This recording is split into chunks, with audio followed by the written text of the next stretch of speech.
Okay, so this is the Hans Rosling video on HIV.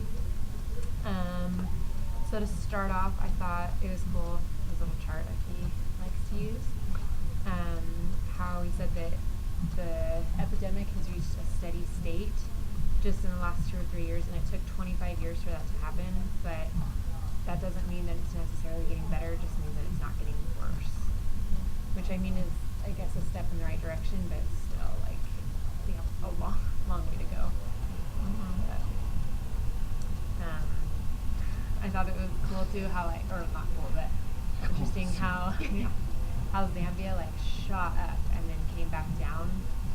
Like, I think they should look at things like that to see, okay, what happened in that time that it came back down. Like why to improve it shot up so high and why it came down. Because there were several other countries that shot up really fast but then reduced. So kind of like tripping down, like, oh, what Yeah. made that happen? Yeah. Maybe we can implement that. Exactly. So I think, like, trying to figure out why those came down would be a big. I think part of it is that because he talks about people dying, Yeah. like in the richer countries, they could like survive longer even if Yeah. they did have AIDS. And compared to like the poorer countries where it was like, you poor, you got AIDS, you're dying. Like, Yeah, and well, that's kinda it's it. because, like, But in the richer countries, or more developed countries, I guess, we have, like, things that can suppress it Yeah. and hold it off longer. so What else? I mean, I guess that's kind of at the end, but I liked how he was like, well, we don't have to just use our head or our wallet, we need to use our brains, and I think that's important to implement in life as well. Yeah. Because we may, like, I don't know, I guess for me, we like care about it, but that's not enough.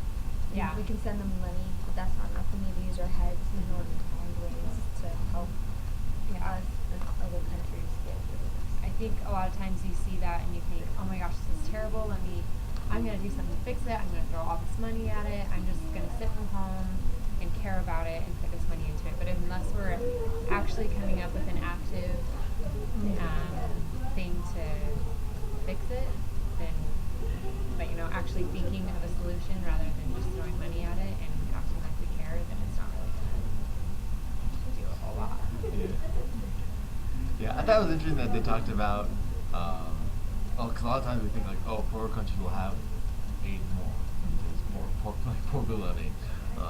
I guess that's what you think about, like, oh, poor countries will have more AIDS, but then It's not as like hygienic or yeah, because they clean, don't they don't take make precautions, and so but he broke it down and said, look, like in this one country you have people who are like really rich and really poor, and richer people actually have more AIDS than the poor people.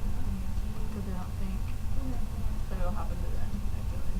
Sometimes I think that when you are in a more rural, area, like you've kind of been adapted to the not the diseases, but the things that you're in. So it's like I feel like sometimes you are more or less likely to get that because your immune system is more resistant. But going along with what you said just before that, I liked how he pointed out that the places where it's higher, it's not necessarily higher, but different.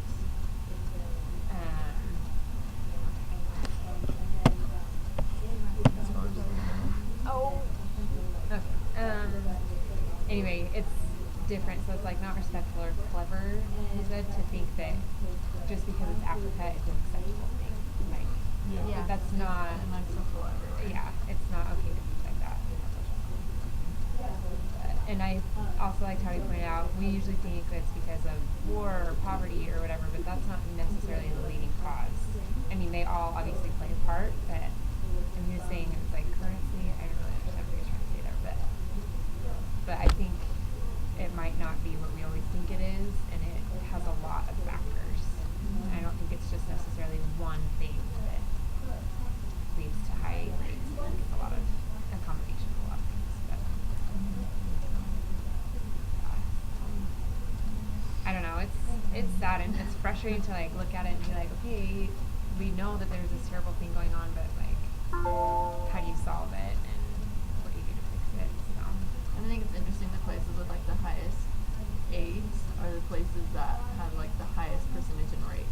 Yeah. Like I don't know if that it goes hand in hand, but I know that like I think it's interesting that that's what they kind of do. In the video, he said it like wasn't all rape because obviously places of war where rape normally occurs more, that they was still like lower sometimes, but it's definitely a contributing factor. Yeah. So.